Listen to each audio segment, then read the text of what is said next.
السلام علیکم دوستو، آپ دیکھ رہے ہیں وائس آف ایرا۔ آج ہم آپ کو ایک جاپانی فوجی کی کہانی سنانے جا رہے ہیں جو دوسری عالمی جنگ کے خاتمے کے 28 سال بعد تک گوام کے جنگلوں میں چھپا رہا، جس کا نام تھا شوئچی یوکوئی۔ یہ بات 24 جنوری 1972 کی ہے، جب ایک جاپانی فوجی کو دوسری عالمی جنگ کے خاتمے کے لگ بھگ 3 دہائیوں بعد گوام کے جنگلات سے صحیح سلامت ڈھونڈ لیا گیا۔ یوکوئی تقریباً 28 سال تک جنگ کے خاتمے کے بعد دشمن کے خوف سے جنگل میں چھپ کر زندگی گزارتا رہا اور اس سے جاپان میں خوش آمدید کہا گیا۔ ان 28 برسوں میں یوکوئی کو پورا یقین تھا کہ ان کے ساتھی ان کو ان جنگلات میں ضرور ڈھونڈ نکالیں گے اور ان کو بچا لیں گے، کیونکہ انہیں اس بات کا علم نہیں تھا کہ جنگ ختم ہو چکی ہے، کیونکہ وہ باہر کی دنیا سے بالکل کٹ چکے تھے اور تقریباً 28 برسوں سے کسی دوسرے انسان سے نہیں ملے تھے۔ جب 24 جنوری 1972 کو بحر الکاہل کے ایک جزیرے سے مقامی شکاریوں نے ان کو ڈھونڈ نکالا تو اس وقت ان کی عمر 57 سال تھی۔ اس فوجی کے ذہن میں یہی بات تھی کہ شاید ان کی زندگی خطرے میں ہے اور ان کو مخالف فوج نے پکڑ لیا ہے۔ وہ شکاریوں کو دیکھ کر بہت زیادہ گھبرا گئے تھے۔ انہوں نے کسی انسان کو تقریباً 30 سال بعد دیکھا تھا، اسی وجہ سے انہوں نے شکاریوں کی رائفل پکڑنے کی کوشش کی، لیکن وہ ان تمام سالوں میں بہت کمزور ہو چکے تھے کیونکہ انہوں نے کوئی بہتر کھانا اور غذا نہیں کھائی تھی۔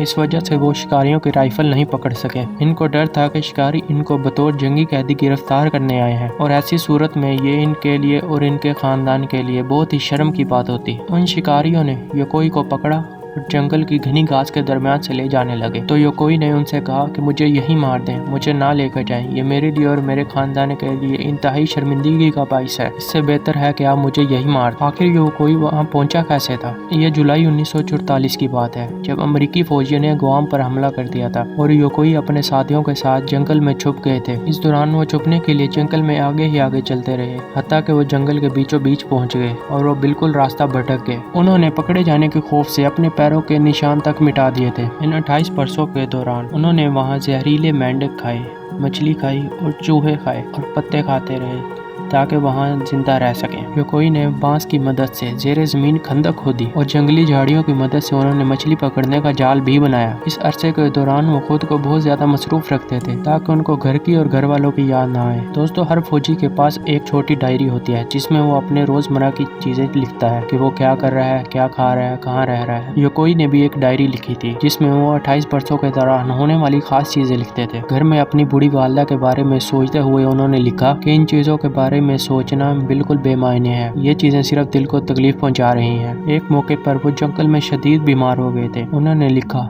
کہ نہیں، میں یہاں نہیں مر سکتا، میں اپنی لاش دشمن تک نہیں پہنچنے دوں گا، مجھے اپنی خندق میں واپس پہنچنا پڑے گا۔ میں اب تک خود کو دشمن سے بچانے میں کامیاب رہا ہوں، لیکن میں اب ان کے ہتھے نہیں چڑھ سکتا۔ جنگل میں اپنی بازیابی کے تقریباً 2 ہفتے بعد وہ جاپان میں اپنے گھر واپس لوٹے، جہاں انہیں ہیرو ناڈا کا لقب دیا گیا اور ان کا فوجی اعزاز کے ساتھ خیر مقدم کیا گیا۔ انہیں میڈیا نے گھیر لیا، ریڈیو اور ٹی وی ہر جگہ ان کی خبریں چل رہی تھی۔ آہستہ آہستہ انہیں ملک کے تمام سکولوں اور یونیورسٹیوں میں خطاب کرنے کے لیے بھی بلایا جانے لگا۔ سابقہ فوجی کی حیثیت سے یوکوئی خود کو کبھی بھی جدید جاپان میں نہیں ڈال سکے۔ جنگ کے بعد ملک میں تیز رفتار ترقی نے یوکوئی کو بہت زیادہ متاثر کیا تھا۔ ایک بار انہوں نے 10,000 ین کا نوٹ دیکھا اور کہا کیا ملک کی کرنسی کی قدر ختم ہو گئی ہے؟ یوکوئی کو اپنے پرانے دنوں کی بہت زیادہ یاد آتی تھی۔ سن 1997 میں اپنی موت سے قبل وہ کئی بار اپنی اہلیہ کے ساتھ واپس ان جنگلات میں گئے تھے جہاں وہ 28 برس تک بھٹکتے رہے۔ وہ وہاں ان چیزوں کو دیکھتے تھے جن سے ان کی بہت ساری یادیں وابستہ تھی، جن میں مچھلی پکڑنے کا جال اور بہت سی چھوٹی چھوٹی چیزیں تھیں جو ان کے لیے بہت ہی قیمتی تھی۔ اب ان تمام چیزوں کو گوام میں ایک میوزیم میں رکھا گیا ہے۔ آخر کار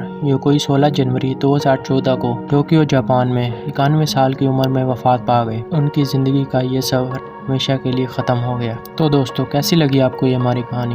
اگر آپ کو پسند آئی ہے تو لائک کا بٹن ضرور دبائیں اور ہمارے چینل کو سبسکرائب بھی کریں۔ ہم آپ کے لیے ایسی بہت سی زبردست ویڈیوز لے کر آتے رہیں گے جن میں آپ کے لیے بہت زیادہ معلومات اور علمی ذخائر ہوں گے۔ تب تک کے لیے اللہ حافظ۔